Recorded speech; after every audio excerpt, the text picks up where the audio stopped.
En tan solo unos meses, Impulsa Aragón ha conseguido reunir en la red social orientada a los negocios, LinkedIn, a más de 1000 emprendedores y profesionales de la comunidad.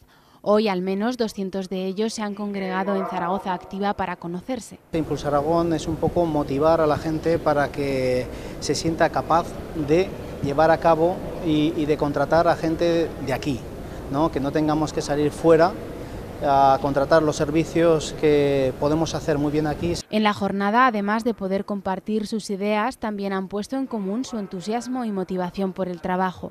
Es el hecho de que nos hemos desvirtualizado, o sea, nos hemos conocido, somos un grupo de internet, un grupo de LinkedIn, que por fin nos hemos puesto cara personalmente, o sea que por nuestra parte muy felices. Ha sido una jornada muy positiva, sobre todo porque nos hemos juntado un montón de empresarios de Aragón.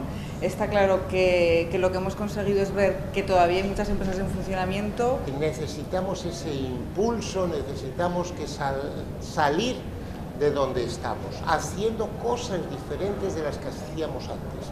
Y seguramente una de las cosas es ser más generosos.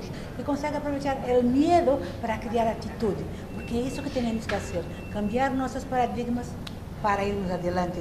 ¡Adelante, Aragón! Este foro, que pretende ser el primero de otros muchos, ha querido reconocer también el esfuerzo y el trabajo que realizan las empresas aragonesas para mejorar la economía de la comunidad.